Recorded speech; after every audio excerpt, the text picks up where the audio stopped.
जय माँ काली। सबसे पहला जो ब्रिक्स का ग्लोबल समिट हुआ था तब कौन कौन देश था?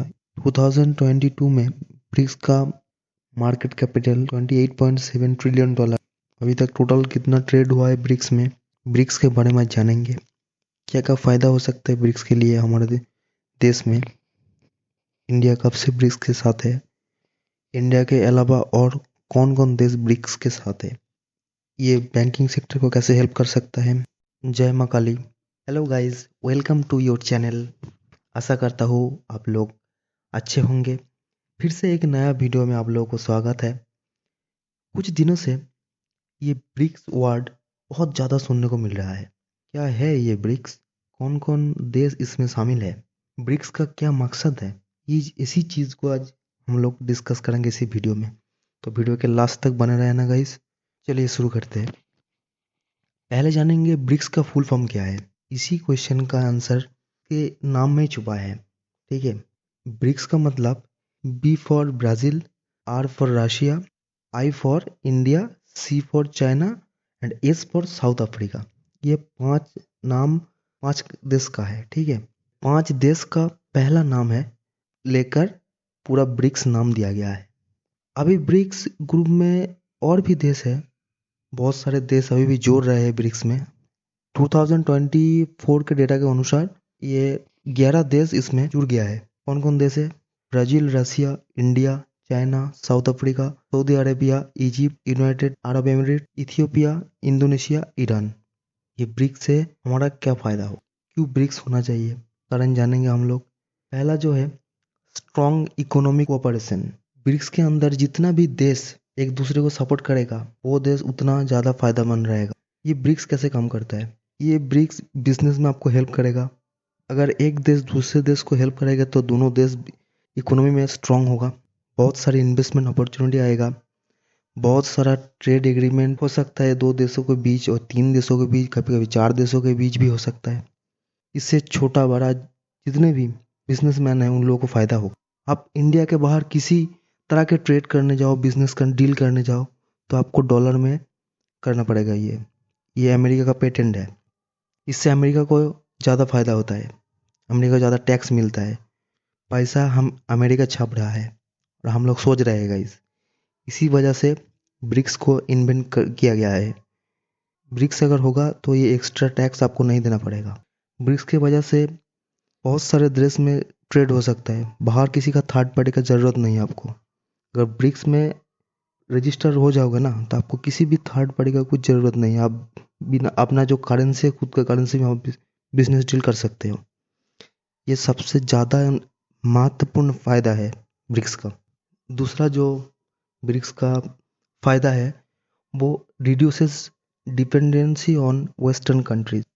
वेस्टर्न कंट्री मीन्स अब जानते हो गाइस, जितना भी यूएस यूके ये जब कंट्री है, एक इस लोग को हम लोग वेस्टर्न कंट्री बोलते हैं। ब्रिक्स ये यूएस डॉलर का एक बहुत अच्छा अल्टरनेटिव बनेगा। हमेशा बिजनेस के लिए डॉलर क्यों क्यों इसके ऊपर डिपेंड रहे हम लोग। इसी वजह से हम लोगों का ब्रिक्स का आना जरूरी है। डॉलर का भी तो कोई अल्टरनेटिव हो सकता है ना, इसीलिए ब्रिक्स बनाया गया। ब्रिक्स का जो मेन मोटो है ना, जो वो ग्लोबल फाइनेंस को डेवलप करना है।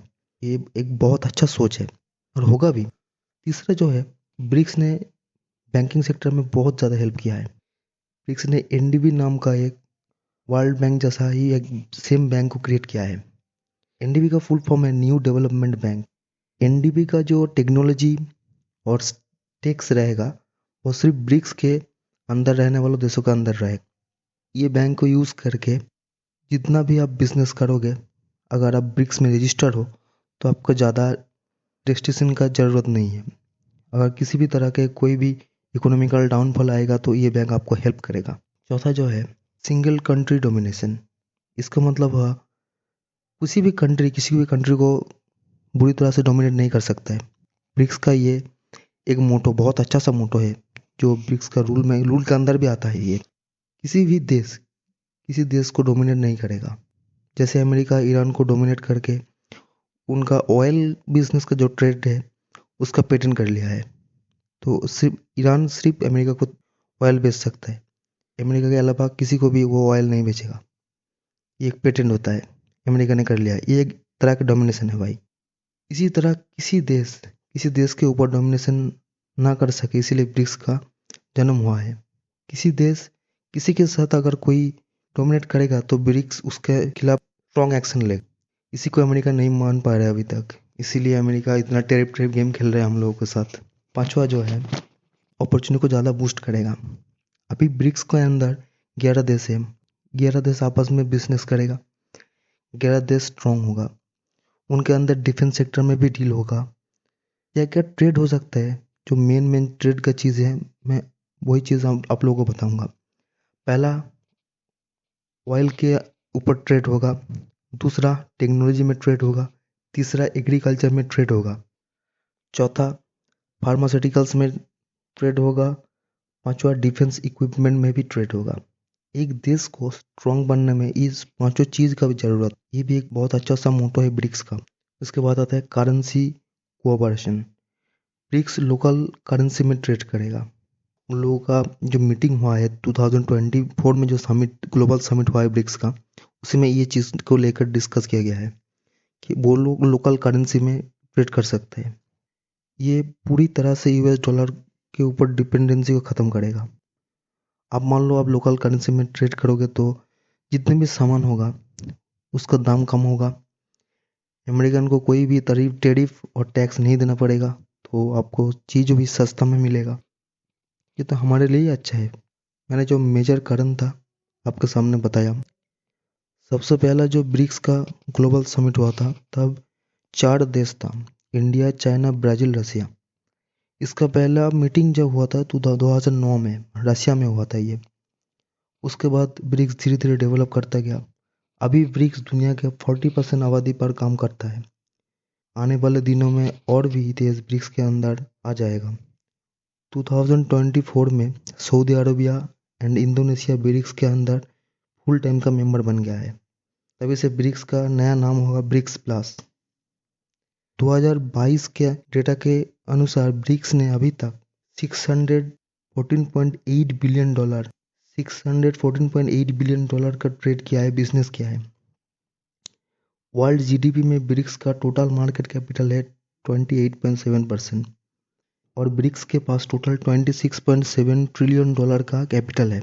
EIU, इकोनॉमिस्ट इंटेलिजेंस यूनिट का ये क्या करता है, ये हर तरह के इकोनॉमिक को और ग्लोबली कहीं से भी अगर इकोनॉमिकल डाउनफॉल आएगा, कहाँ इकोनॉमी बूस्ट करेगा, इसको लेकर ये लोग रिसर्च करता है। ये एक संस्था है। इसके डेटा के अनुसार 2045 तक ब्रिक्स वर्ल्ड के लीडिंग G7 ग्रुप को भी निकल के और भी आगे निकल जाएगा। ये G7 ग्रुप को भी टक्कर देने में सक्षम है गाइस। मतलब जितना भी बड़ा बड़ा देश है, अमेरिका जैसे देश, ये G7 के अंडर आता है। 2050 तक ये G7 को भी खत्म कर देगा, मतलब उससे भी आगे निकल जाएगा ये। आज के लिए यहीं तक, मिलते हैं नेक्स्ट वीडियो में। जय हिंद, जय भारत, जय महाकाली।